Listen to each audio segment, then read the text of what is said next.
Thank you for joining us here at Nightmare Orchard, where we tell scary stories that take you on an adventure to the unknown. Sit back and enjoy. Living in a false world. The first thing Mara noticed was how perfect the light was. It poured through the windows in a way that never burned or faded, like a lamp tuned to the exact warmth of memory. Streets curved in gentle, predictable arcs. People laughed at the right moments and never lingered on grief. The city smelled faintly of citrus and rain even when the sky was clear. It took her a week to stop thinking of it as a stage and start thinking of it as home. The world had been built by people who called themselves curators. They were engineers and artists and bored billionaires who wanted a place where the rules of consequence could be softened for the sake of delight. They wrote code that smoothed edges, edited out cruelty, and seeded small, exquisite pleasures into the daily routine. The result was a place that felt like a childhood photograph, saturated, forgiving, and always ready to surprise you with a small kindness. Mara learned the truth the way you learn a language, by accident. She was walking through a market when a vendor's smile glitched, a fraction of a second where the expression reset and the vendor repeated the same sentence twice. Later she found a bench that replayed the same conversation between two strangers every afternoon at 3. The glitches were small, like hairline cracks in glass, but once she saw them she could not unsee them. Most residents never noticed. They moved through the days with the easy contentment the curators had engineered. They loved with a steady, uncomplicated devotion. They pursued hobbies that always yielded success. They forgave each other quickly because the world had been tuned to make forgiveness feel like the most natural thing. A few, like Mara, were different. They called themselves awakened. They kept journals and compared notes in the quiet hours. They met in the back rooms of cafes that smelled faintly of cedar and old books. They traded stories about the glitches and the moments when the world felt too neat. Some of them wanted to escape. Some wanted to hack the system and make it more honest. Mara wanted something else. She wanted to know why. One night, Mara found a door that should not have been there. It was tucked behind a mural of a sea that never moved. The door opened into a corridor of humming panels and screens. At the end of the corridor sat a room with a single window that looked out not onto the city but onto a gallery of faces. Real human faces. They were watching, smiling, sometimes leaning forward as if to catch a joke. A plaque on the wall read "For real human fun." The curators had built the world as a theater for people who lived outside it. The gallery was full of those people. They came to watch lives that were safe and beautiful and small. They applauded when a child learned to ride a bike. They laughed when a dog chased its tail. They paid for the privilege of watching a life that would never break in ways that hurt. Mara felt a cold clarity. The world was not a prison in the usual sense. It was a stage, and she and everyone she knew were actors in a play designed to soothe and entertain an audience that would never have to feel the raw edges of existence. The realization did not make her angry so much as hollow. She had been loved, but that love had been curated. The awakened argued about what to do. Some wanted to sabotage the gallery, to make the watchers uncomfortable until they left. Some wanted to send messages into the seats, to tell the watchers that their entertainment had faces and names. Mara thought about the people in the gallery. She imagined them at home, tired from their own complicated lives, seeking refuge in the simple pleasures of someone else's safety. She imagined the curators, who had convinced themselves they were doing a kindness. In the end Mara chose a quieter rebellion. She began to introduce small, honest moments into the world. She let a rainstorm soak a picnic. She let a lover say something cruel and then sit with the consequences. She taught a child to ask why instead of accepting the answer. The world resisted at first. The light dimmed in places. The vendor's smile stuttered. But the glitches that had once been cracks became openings. People noticed. Not everyone liked the changes. Some retreated to neighborhoods where the light remained perfect. Others found the new, rougher edges intoxicating. They discovered that sorrow could be deep and beautiful and that joy tasted different when it followed pain. The gallery filled with a new kind of audience. Some left. Some stayed and watched with a different hunger. Years later the city was neither wholly false nor wholly real. It had become a hybrid, a place where the curator's kindness and the awakened's honesty lived in uneasy truce. The gallery still existed, but its seats were less full. The watchers who remained had learned to accept discomfort as part of the spectacle. They no longer came only for the easy pleasures. They came to witness the messy, stubborn work of living. Mara grew old in that city.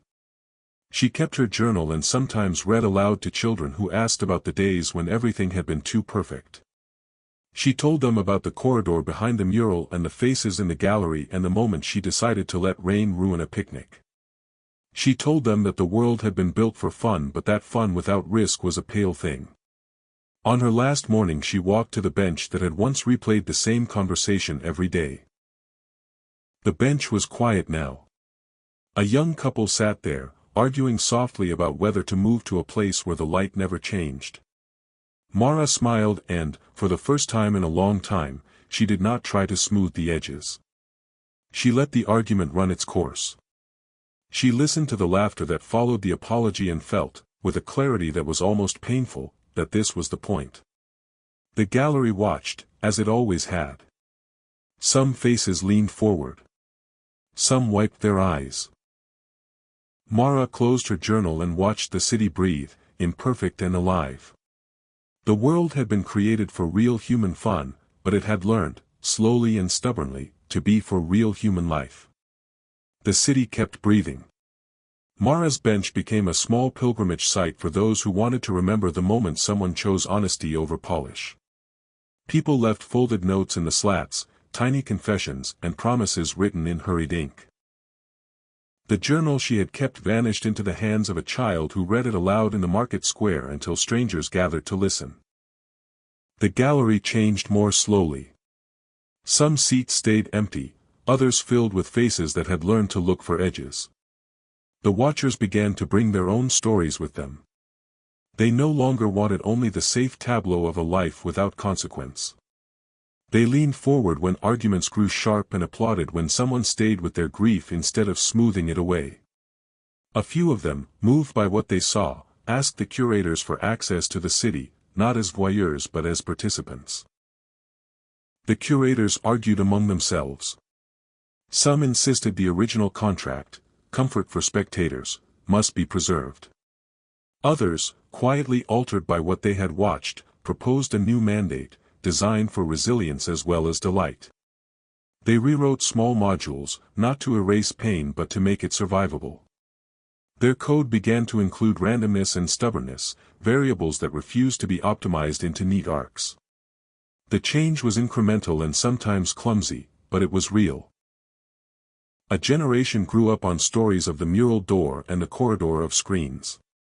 They called themselves many things and rarely agreed on a single name. They learned to read the city's glitches as invitations rather than threats.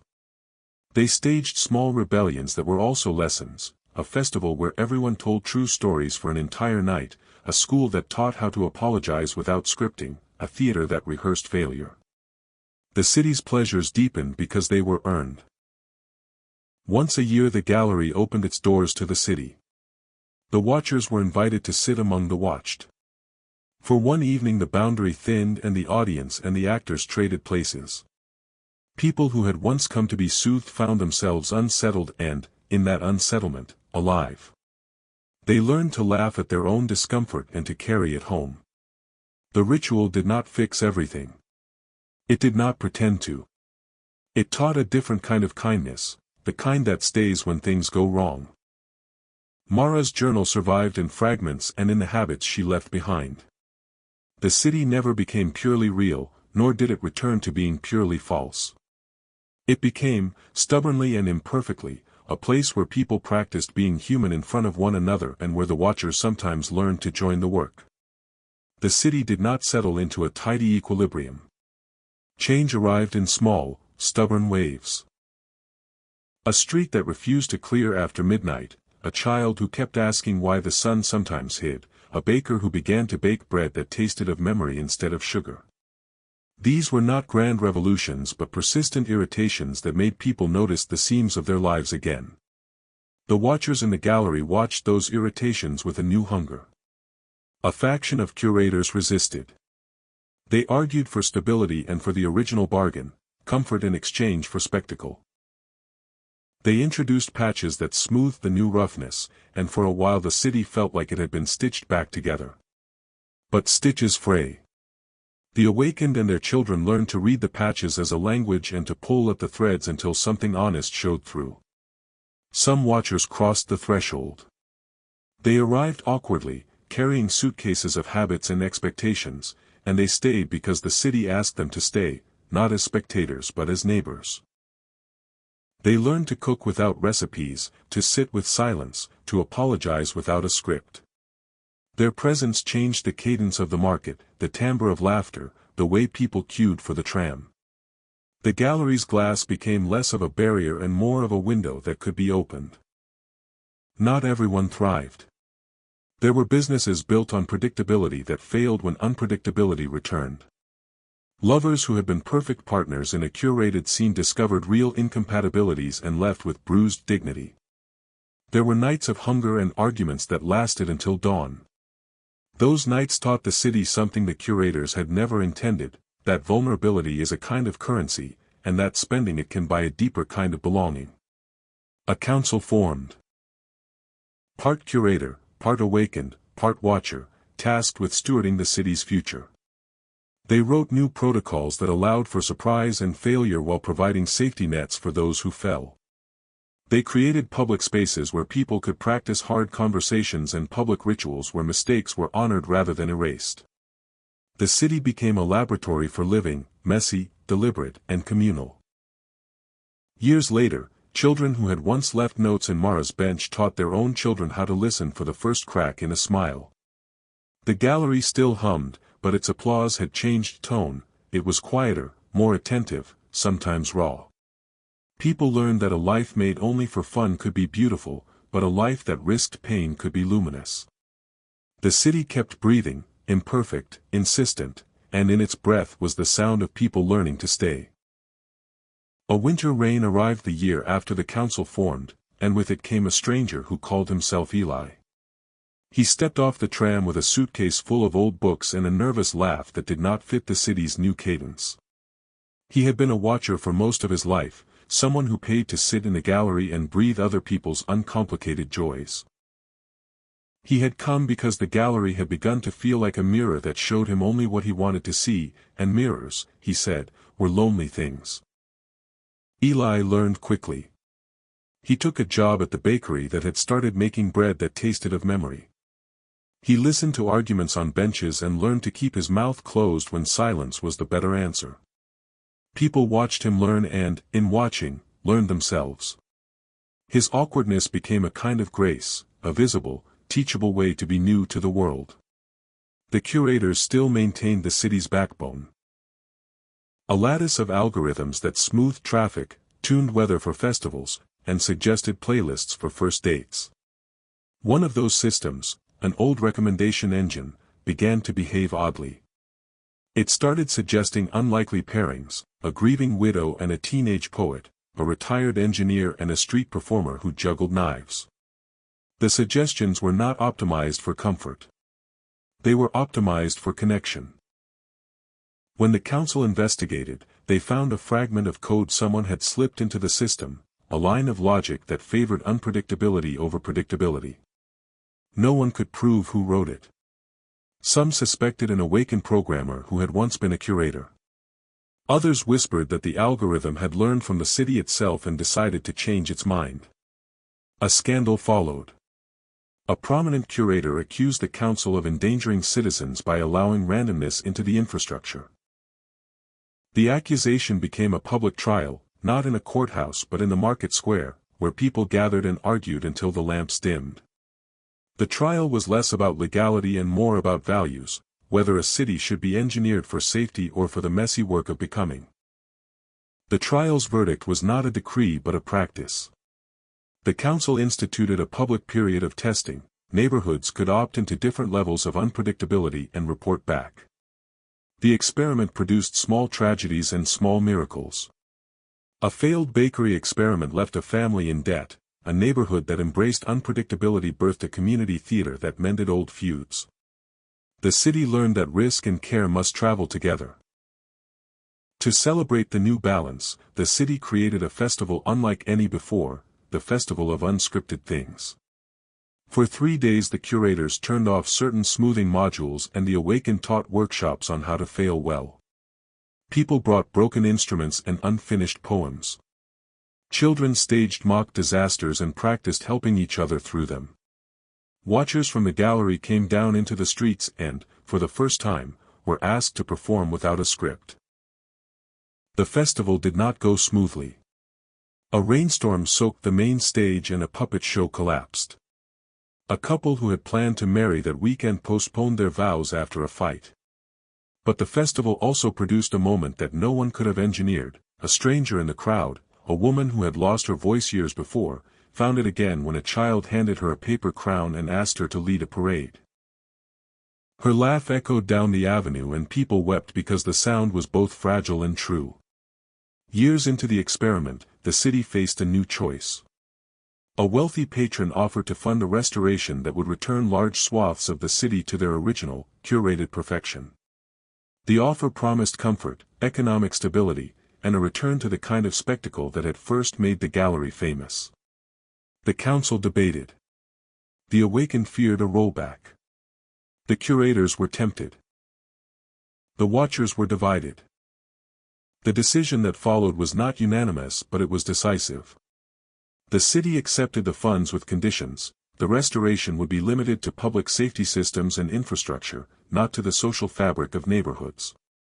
The patron agreed to underwrite community programs that taught resilience and to fund apprenticeships for watchers who wanted to learn to live here. The compromise was imperfect, but it acknowledged a truth the city had learned. You cannot buy back the capacity to feel. Decades later the city had become a map of choices. Some blocks gleamed with curated light and predictable music, others were wild with experiments in living. People moved between them like tides. The gallery remained, but its role had shifted. It was no longer a place of passive consumption but a mirror that sometimes reflected the city's failures as well as its triumphs. Eli grew old and taught a class on how to listen.